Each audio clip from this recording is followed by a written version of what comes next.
BMS academy में आपका स्वागत है। इस सेशन में हम बात करने वाले हैं नील रेटेड परचेज एंट्री की, जो जीएसटी के अंतर्गत आएगी और हम उसे देखेंगे किस प्रकार से टैली में कर सकते हैं।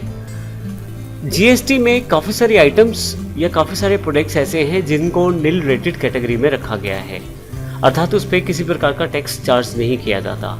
तो अभी के लिए उन्हें नील रेटेड कैटेगरी में डिफाइन किया गया है। ऐसी एंट्रीज के लिए आइए देखते हैं किस प्रकार से हम उन्हें अपने अकाउंट्स में एंटर कर सकते हैं। सबसे पहले इसके लिए हमें 3 अकाउंट्स की रिक्वायरमेंट है। हमने परचेज का एक एंट्री क्रिएट करना है जिसमें नील रेटेड प्रोडक्ट को हम डिफाइन करेंगे। इसके लिए लेज़र हमें चाहिए, एक अलग से लेज़र क्रिएट कर लिया है परचेज नील रेटेड प्रोडक्ट्स के नाम से। फिर हमारे पास यहाँ पे एक हरियाणा का डीलर है, CCC कंपनी का नाम है, CCC हरियाणा सर्टिफिकेटर्स है, और एक स्टॉक आइटम क्रिएट किया है आइटम नील रेटेड। इसकी एंट्री करके देखते हैं किस प्रकार से हम करेंगे।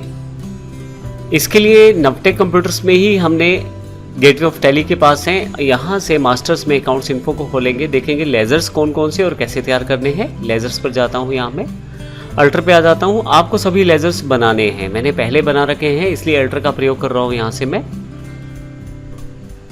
यहाँ मैंने एक अकाउंट क्रिएट किया है परचेज नील रेटेड, एंटर करता हूँ इसको मैं।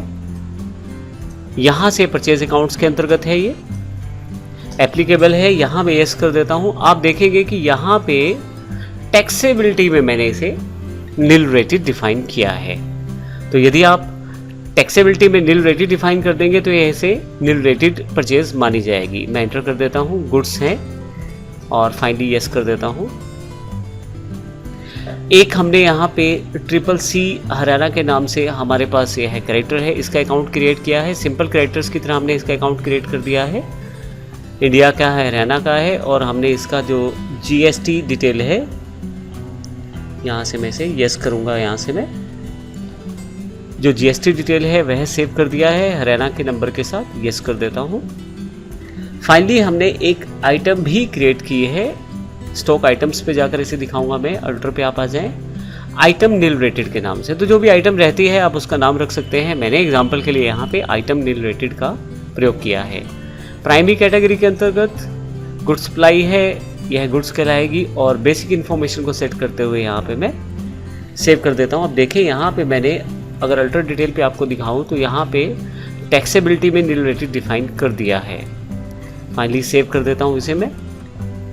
अब हम इसकी एंट्री को देखते हैं। अगर मैं यहाँ डिस्प्ले पे आ जाऊँ डे बुक पर,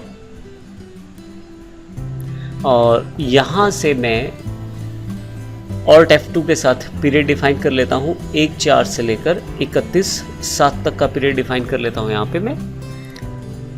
तो आप देखेंगे CCC हरियाणा की 3 एंट्रीज हैं जो वाउचर 4, 5, 6 पर डिफाइन की गई हैं। तो जो सबसे पहली एंट्री है वह नील रेटेड है। मैं इसे एंटर करके खोल लेता हूँ।